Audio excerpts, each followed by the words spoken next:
Okay, as you can see by me showing you this video picture on my cell phone that it's a... Ow! Oh, dang it. Oh, I just walked into a branch. Dang it. Anyways, sorry, I just walked into a branch. Okay, it's 11/22/2013. Now you can see this video picture of this tree, which will show you the location that I'm at. In reference to, in case I ever need to prove where I'm at, concerning making this video prediction. I just ran into a tree. My name is Leslie Williams. I'm a target victim and activist concerning the criminal expeditions of what is known as organized stalking, which can also be called gang stalking. And as a result of me being a target of this crime, what I do is make predictions concerning anything that will happen around me, concerning me, about me, towards me, or against me, along any of my routes, including concerning how I'm being overtly harassed along all my routes through creative means and methods. One of the things that I experience along my routes, is as a result of the tracking, stalking, and surveilling of an organized stalking, gang stalking target, the perpetrators who manage these harassment campaigns use I'd say about anywhere between 82 and 89% of the people who they put along my route to engage in sensitization methods are nothing but duped community members. And the rest of them are syndicated members or individuals who hope to be. And one of the ways they're harassing me along all my routes in order to let me know that I'm being stalked is to literally place dummies along every single one of my routes every single day to engage in either specific types of physical gestures, words or phrases like gang stalk, gang stalk, gang stalk, gang stalk, oh my god, gang stalk, gang stalk, gang stalker, gang stalker, gang stalk, gang stalk, oh my god. Weird and crazy being said around me in that way everywhere I go every single day. Now, lately, though, they've backed off from doing that and have went back to the physical gestures and specific ways of coughing. What they do is sensitize the target to words, phrases, physical gestures, sounds, colors, vehicles, certain persons or persons or types of people, and then we'll just reintroduce what the target has been sensitized to along all the targeted individuals' route every single day for them to either see and or hear. That's done to let them overtly know they're being stalked, while the perpetrators concerning what they sensitize the target to, they attempt to sensitize the target to things that everyday people do, like specific ways of coughing, clearing your throat, finger pointing, physical gestures. Now, in reference to them getting around me and repeating gang stalk, gang stalk, gang stalker, gang stalk, gang stalk, gang stalker, gang stalk, oh my god, that's not normal everyday things people do. On occasion, they'll just say gang stalking once around me, or gang stalker, and they're mostly doing it within conversations they're having, pretending to have on their cell phone or with each other on the bus, or one person could be just sitting on the bus and will just say gang stalking and shut his mouth up. That's right. It's their way to remind me that I'm a victim of this crime by constantly repeating the name of it everywhere I go. That in turn makes a person feel stalked and harassed as a result, and that's what they want. They want to put you in and keep you in a victimized mindset. They will also sensitize you to specific types of people, like skanked out looking punkish bums who look like they're gang affiliated. This is not stalking by gangs, even though some gang members at times can be solicited to partake in it. It's organized crime in a system that's perpetrating these criminalities.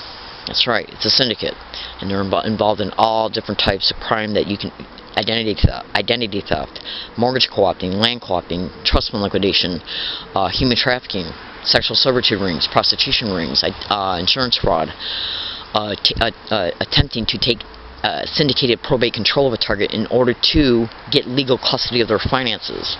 That's right, insurance fraud, everything, anything you can think of they're involved in.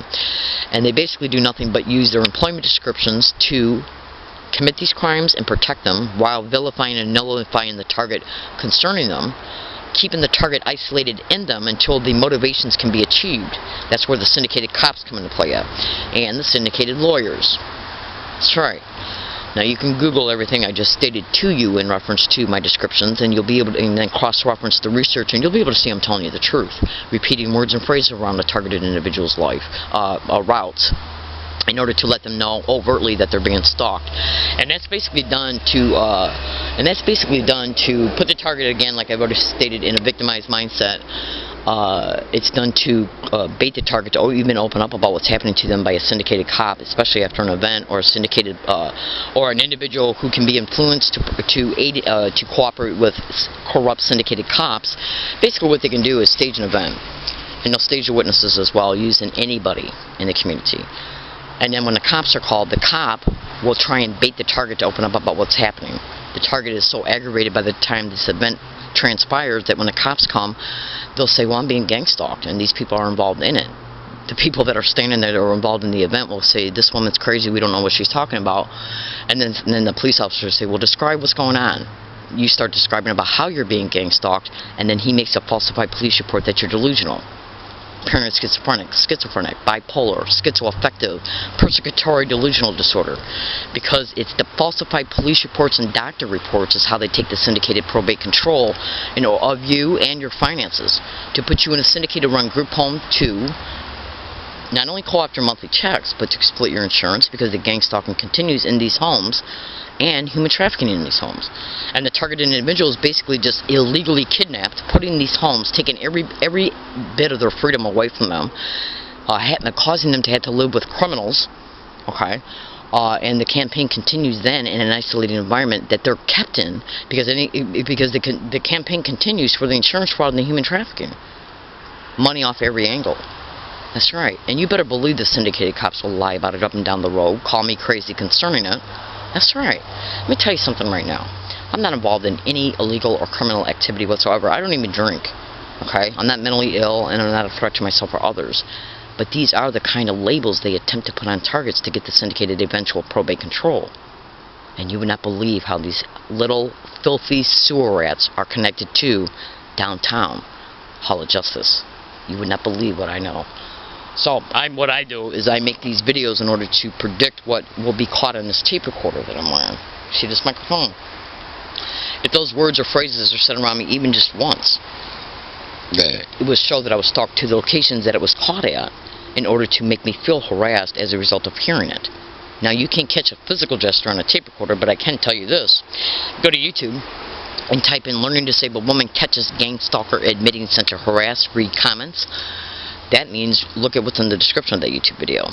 Cross-reference all published dates, 2 statements, and the evidence, and you'll see that I was already exposing what on the internet, what was happening to me before I caught those 3 teenagers admitting they were put on a bus route I was already on to engage in gang stalking physical gestures. Then go to YouTube and type in 2/20/13 "Learning Disabled Woman Catches Another Gang Stalker Admitting Sent to Harass." And the reason why I'm directing you to those 2, and you got to listen to that video all the way up to the very last second. Yeah, San Diego police officer by the name of Steve put that individual in the corner to engage in the same physical gestures. Now, the reason why I brought up those 2 videos is because I can't prove somebody is deliberately and intentionally engaging in gang stalking physical gestures on a tape recorder. Okay? Now, in the month of October, I caught 2 separate UCSD students admitting to me that they were put in my physical presence to engage in these physical gestures on audio file. Okay? All right, I gotta go. I gotta start my day. My name is Ossie Williams. I'm also predicting that I am going to be banned from UCSD campus and or any UCSD library on today's date. Now, I showed you a video picture of my cell phone. That's right. When I go anywhere, businesses, public libraries, university campuses, university libraries, I mind my own business. I do not burp. My behavior is not loud in any way. It's not boisterous in any way. I'm not rude to anybody. I don't eat where I'm not supposed to be eating. I literally mind my own business, period. Every single place I go, especially UCSD campus. But what UCSD is doing is trying to figure out a way to literally ban me, at least from their libraries. So, do gang stalking expeditions, stage events, which are called street theaters, that can be Googled. Okay? Yes, they do. And when they stage an event, they'll stage the witness as well, if they feel it's necessary. Basically, what I'm talking about is they'll stage a complaint or stage an incident, blame me for it, using anybody in it in order to make it appear they have a legitimate reason to approach me and then to ban me. That's right. And to produce falsified incident reports. You know, these criminal whores act like all they got to do is covertly create these schemes and then overtly execute them through maneuvers, methods, and lies. Okay, and then they just feel like that they benefit from it because the target has to live in the effects of it, being banned from a library where at times I do use the computer to expose what's happening to me along my routes. They know it because cyber surveillance is a method of gang stalking. So basically what they're doing is, or I'll put it to you this way, will they, or why would they, ban me if I'm not doing nothing wrong? Why? Why would a person approach library staff, security, any other type of individuals that can be used to influence library security to approach me to ban me when I'm literally doing absolutely